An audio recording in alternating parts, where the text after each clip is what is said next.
जैसे ही सूरज क्षितिज से नीचे डूबा, कोजी एक बार फिर जैन मिरर के सामने बैठ गया। इस बार उन्होंने न केवल अपना प्रतिबिंब देखा, बल्कि उन सभी का प्रतिबिंब देखा जो उनसे पहले आए थे, भिक्षुओं, साधकों और सत्य की खोज करने वाली अनगिनत आत्माओं का।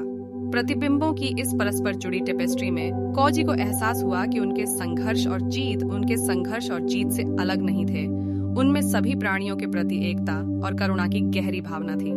नई समझ के साथ कोजी खड़े हुए और जैन मिरर को गहराई से झुकाया, उस परिवर्तनकारी यात्रा के लिए आभारी थे जिसके माध्यम से उन्होंने उनका मार्गदर्शन किया था। धन्यवाद प्रिय दर्पण, वह फुसफुसाए। आपने मुझे मेरे अस्तित्व की असीम गहराई और अपूर्णता की सुंदरता दिखाई है। मैं आपके ज्ञान को अपने दिल में रखूंगा और इसे उन सभी के साथ साझा करूंगा जो सत्य की तलाश में हैं।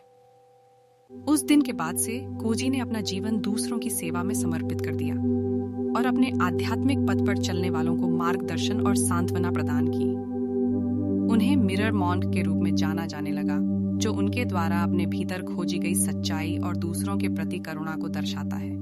जैन मिरर मंदिर में आत्म प्रतिबिंब और आत्म जागरूकता के प्रतीक के रूप में काम करता रहा, जो साधकों को अपने आंतरिक ज्ञान की ओर मार्गदर्शन करता रहा। जैसे ही दर्पण ने कोजी के वास्तविक स्वरूप को उजागर किया था, यह उन सभी को याद दिलाता रहा जिन्होंने इसे देखा था कि ज्ञान का मार्ग पूर्णता में नहीं, बल्कि उनकी अपनी यात्रा के हमेशा बदलते प्रतिबिंब को अपनाने में निहित है। और इसलिए जैन मिरर की किंवदंती जीवित रही, प्रत्येक साधक को याद दिलाती रही कि वे भी असीमित ब्रह्मांड का प्रतिबिंब थे, जो अपने दिल में अनंत करुणा और ज्ञान की क्षमता रखते थे।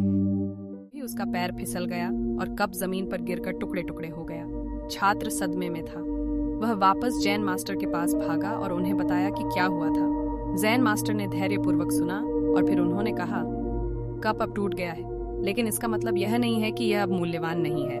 कप के टुकड़ों का उपयोग अभी भी कुछ नया बनाने के लिए किया जा सकता है। छात्र अभी भी परेशान था, लेकिन उसे जैन मास्टर की बात समझ आने लगी। कप टूट जाने पर भी मूल्यवान था। छात्र ने सीखा कि जब चीजें टूट जाती हैं, तब भी वे मूल्यवान हो सकती हैं।